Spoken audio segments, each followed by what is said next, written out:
yellow on. Mr. Speaker, from the onset, I want to support with reservations this Elections Amendment Bill number 2 of 2024. Mr. Speaker, if there is any aspect in this parliament and in this republic that we have over-legislated, we continue to over-legislate, is the issue of elections laws in this country. We have amended the Election Act until we don't know the original Election Act of 2011, Mr. Speaker. So, and therefore, it shows our mistrust, the value system on accountability and transparency and ability to trust the institutions as a country, Mr. Speaker. You no longer know the identity of election law or act as it was assented to by President Mwai Kibaki in 2011, Mr. Speaker.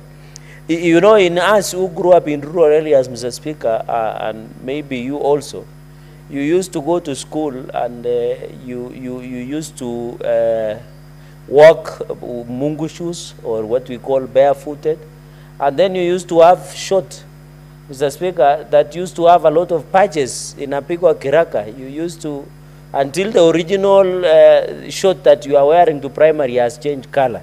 And I think that is what happened with the elections laws. We no longer, the original identity of what elections laws were has been changed, Mr. Speaker, through the character. Even in the last session when I chaired the JLAC, we did try and amend and review and delete the elections laws that we have in this country, Mr. Speaker. And therefore, it behooves that the issue with our elections is the deficit of trust. It is nothing else, Mr. Speaker. It is not about lack of laws. It is not about the institutions that we have, whether this IEBC, Mr. Speaker. You are aware today as we talk, Banisa people and other county assemblies are yet to, and even Magarini, are yet to elect their members of parliament, which continues to challenge the validity of existence of parliament as constitution, not only on issue of gender, but in terms of representation. Because the people of Magarini, the people of Banisa, the people of county assemblies, MCS who are yet to receive elections, Mr. Speaker, they are yet to be represented either in the county assembly or in the Senate or in the National Assembly at the National Parliament. So, Mr. Speaker, it is not lack of the laws. It is lack of the deficit of trust in our institutions. When you believe that since you did not lose, and I want to pick it where my brother Danson has left, that where people claim victory, where people go and declare themselves as it should, Mr. Speaker, especially in an election process. Mr. Speaker, I am happy. I think this bill, Mr. Speaker, is essentially wants to do cleanup of the elections laws and Elections Act, Mr. Speaker. I think it's a cleanup. Others are reactionary. Others are because of political right, you know, want to water down. I've seen the deletion of recall clause based on the decisions of the courts that have decided in Wambui case, Mr. Speaker. And even on the Katiba Institute, where section 45 and 48 of the Elections Act, the parent act, it has been deleted based on a court's decision. Yet we should be reviewing to allow members, Mr. Speaker, because there are many factors, the safeguards this constitution has put on state officials. One is the impeachment process. 2 is vote of no confidence. 3 is the censure motion. 4 is the recall. These are safeguards that the constitution has provided to checkmate the elected officials or state officers within the structure, Mr. Speaker. So when you see this bill trying to delete a section, purportedly that it was based on Wambui case or Katiba Institute case that was being decided, Mr. Speaker, we are undermining the right of recall, which is a constitutional matter, which is given a safeguard, Mr. Speaker, and therefore I found the drafters being mischievous. You know, we'll be creating political demigods. Because now, Mr. Speaker, if you are an elected member of parliament or an MCA, and you know you cannot be recalled, that can be a face of impunity, Mr. Speaker. Like governors, The president and the deputy president can suffer the fate of either censure motion, even cabinet secretaries through vote of no confidence. And Mr. Speaker, even in the essence, the issue of impeachment proceedings against governor, deputy president, or the president, and also in state officers, the vote of no confidence, Mr. Speaker. Therefore, Mr. Speaker, that's my point number one. Point number two, Mr. Speaker, is I'm happy in the section 6. And therefore, I don't agree with deletion of section 45 and 48 of the Principal Elections Act, because it comes out as it doesn't come in good faith, Mr. Speaker.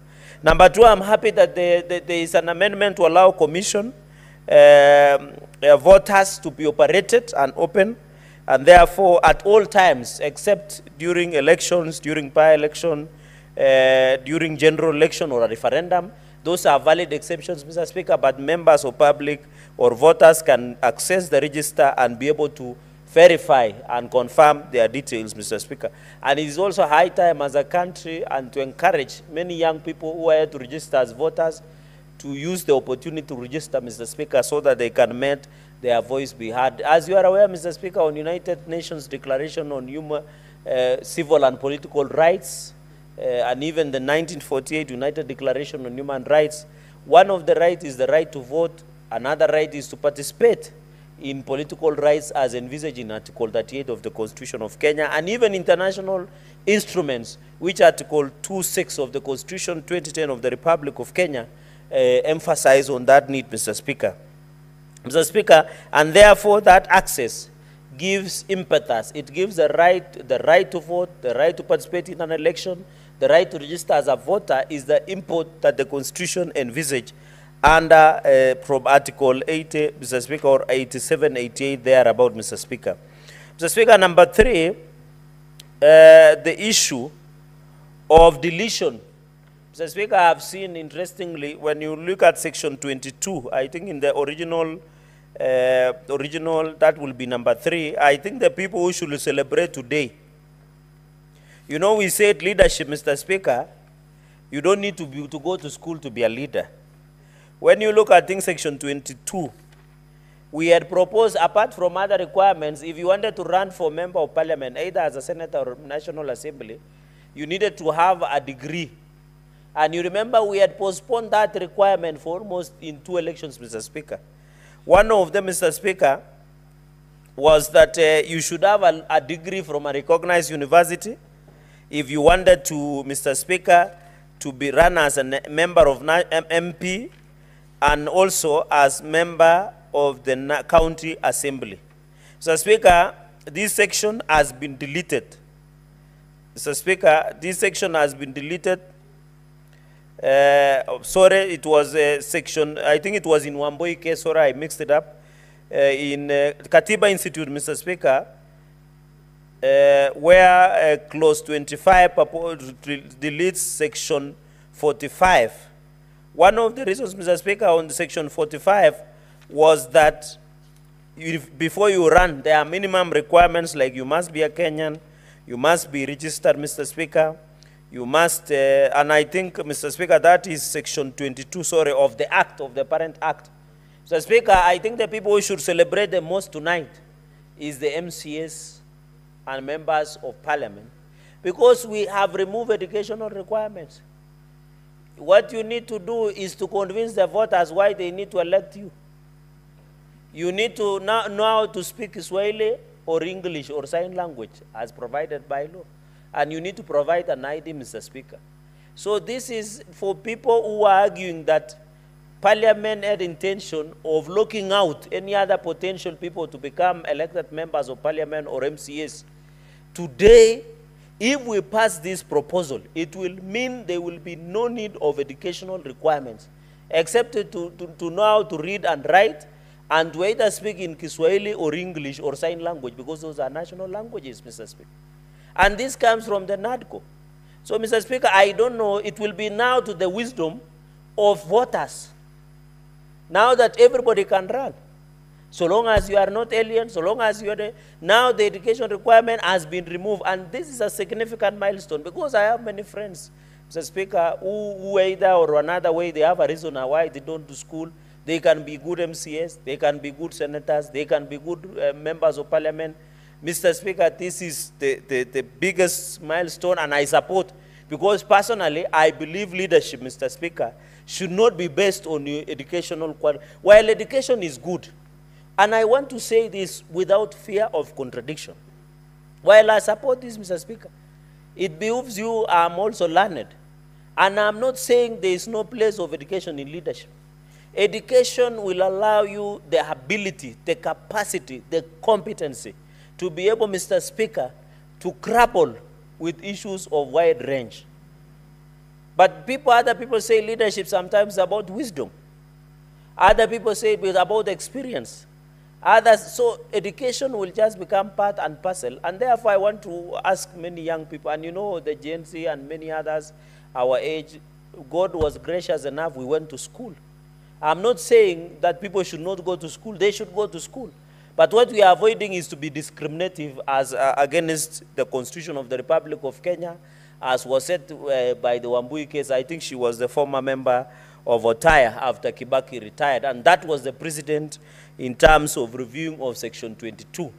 So to the MCAs, I know a number of MCAs, Mr. Speaker, has been calling us. When NADCO report was being done, most of the MCAs and a number of members of parliament were worried with this provision. And therefore, Mr. Speaker, even it will assist us with this issue of fake academic documents. You know, as elections approaches, you find some people, even people who wanted to run for serious seats, apart from MCA and MPs, they had to go and manufacture fake academic documents and degrees, Mr. Speaker. I think now that it is no need, I hope the manufacturing and fake will come to a stop now that it will not be needed, Mr. Speaker. But I want to encourage colleagues in leadership that also you need to make progress. Even personally, I'm still in school, despite that of number of academics. I'm not professing that I'm more learned than more people here, but at least, Mr. Speaker, as leaders, if you need to grow, if you need to run for governor and president, of course, and deputy president, you must have a degree, and think that's a constitutional provision, Mr. Speaker. So I saw that as a significant, where we no longer need academic requirements, Mr. Speaker, on that issue. On the issue of number 4, in the Gazette, the names of political parties, I think this the principal act after Section 33, by introducing 33A, we need to know who will run for an election. We need to know who runs with a party and independent candidates. And I think this is very important, Mr. Speaker, so that wananchi or the voters will be well versed. Mr. Speaker, when you look at the introduction of section clause 38A by amending Section 38 of the Parent Act, Mr. Speaker, the Commission shall appoint a place or polling station for each electoral area, which must be gazetted. I agree it should be published, Mr. Speaker, because sometimes they normally say per polling station or per polling center, at least 700 per, they use classrooms, because most of it we use primary schools. So there are places, Mr. Speaker, like Nairobi, another place where there are huge population. At least IEBC will be given a leeway to increase the number of polling stations so that it allows efficiency. Because you remember the voters sometimes have challenges of sickness, others are disabled. Although I know there is priority, Mr. Speaker, others are expectant, others are sickly, and therefore we wouldn't want a scenario of Kideri man, where a Kideri man just queue with the Kideri and they get head of state commendation. And some people who have worked for this country have never even seen that head of state commendation, Mr. Speaker. So we want to reduce and ensure, Mr. Speaker, that we give that latitude, and it should be gazetted. I think we need to have a timeline on when it can be gazetted, Mr. Speaker. Mr. Speaker, you look at the Section 30, and so therefore with the new section, Mr. Speaker, the Commission shall determine, declare, and publish the results of election immediately after the close of polling results shall be declared at the polling station that be final. Mr. Speaker, this issue has been canvassed in the court of law for the longest time possible, Mr. Speaker, and you are aware. The law has always said the results declared at the polling station shall be final. And I'm happy this Section 39 that is being introduced, Clause 39, declare the polling station shall be final, so that we avoid where there is stuffing of ballot papers. You know, if you move from one polling station to another, if you move, for example, from St. Francis Cheptarit polling station in Mosoria to maybe in Daptapwa Primary School, Mr. Speaker. There is a lot of, you know, Mr. Speaker, during election, Satan is always active. He's always perambulating and galvanating. Could you please approach the chair for a moment?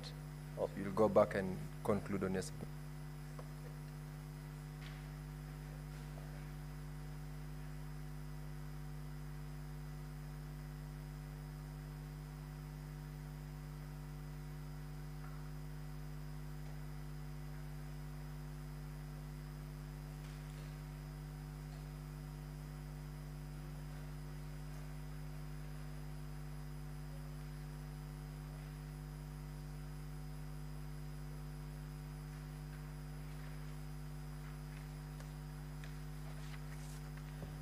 Thank you, Mr. Speaker, for those guided directions.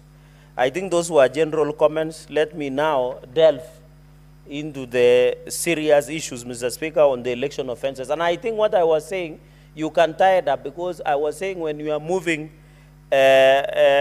election results from one polling station to another, Mr. Speaker, there can be stuffing of ballot papers. And you know, if you are taking from, for example, Keumbu, to maybe Siongroi. You know, I was saying Satan is always active during election period.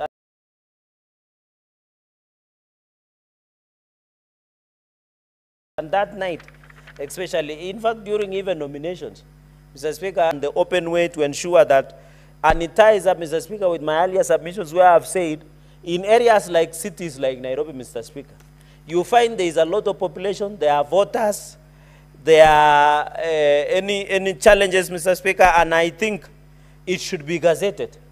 Say that if you are found in an ungazetted place, Mr. Speaker, it becomes a very serious issue. And Mr. Speaker, this is a serious offense. This is how rigging happens, Mr. Speaker, because you know the worst for any country is to get wrong leaders in leadership. If today you have ungazetted polling stations all over, rigging happens, stuffing of ballot papers, the worst to a country is to have a wrong person in a seat because they will not serve, Mr. Speaker. Mr. Speaker, on the issue of knowingly or intentionally interferes, alters, or intentionally causes another person to interfere or alter, declare results. Mr. Speaker, causes another person to interfere or alter declared results. Mr. Speaker, I think we did it in 2007 and we knew the consequences, where people declare themselves, Mr. Speaker, which is very unfortunate, and it must be punished. Because, and that is why, Mr. Speaker, in my opening remarks, and I want to repeat, the challenge we have in this country is not lack of institutions. It is lack of deficit of trust and belief in the independent institutions, Mr. Speaker. For example, if another to interfere or alter declared results, or intentionally to interfere, Mr. Speaker, this is a very serious electoral offense. We know it can even plunge the country into chaos. Mr. Speaker, you can imagine if we have two presidential candidates running almost concurrently, Mr. Speaker, I think if we were respecting the IEBC, we should not, Mr. Speaker, because if we have that trust, it becomes very easy, Mr. Speaker, another person to interfere or declare results. Mr. Speaker, when you look at the amendment on Section 6 and the set of the title, I think the upshot, Mr. Speaker, in this report, the upshot, and I just want to run through just in quick succession so that I conclude with this part, is return which they are to keep under written law. I think what we need to do is to vet the staff that are there, reasonable cause to believe to write in fault are provided for unable to read or write. To believe, Mr. Speaker, I don't know what you mean, because, Mr. Speaker, there are people who are disabled. There are people who are old, who cannot read and write. So we need, so that we don't disfranchise these kind of voters. And you know they are very common in our villages. They might want to vote for Sen or Cherargei, but they only, or Mutinda, but they can only express.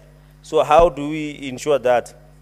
Mr. Speaker, permits any person of reasonable to believe to visually impaired. I think these are PWDs. Mr. Speaker, I think we need to work with disability organization, willingly prevents any person from voting at the polling station at which they know or have a reasonable cause to believe such person is entitled to vote. willingly rejects or refuses to count any ballot paper. Mr. Speaker, I think the process is very clear. A ballot paper is being displayed. When you tick outside the box, does it invalidate that ballot paper? We need a ruling because, Mr. Speaker, sometimes there are more rejected ballot papers than the valid ballot papers or invalid.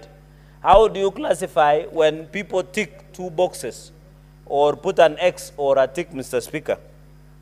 Mr. Speaker, Mr. Speaker, I think on that, the validity or the ballot paper, there is also to count any ballot paper which they know or have reasonable cause is validly cast for any candidate in accordance with the provisions of site region. In fact, Mr. Speaker, this is normally a problem. You see the problem happens, Mr. Speaker, is when the ballot paper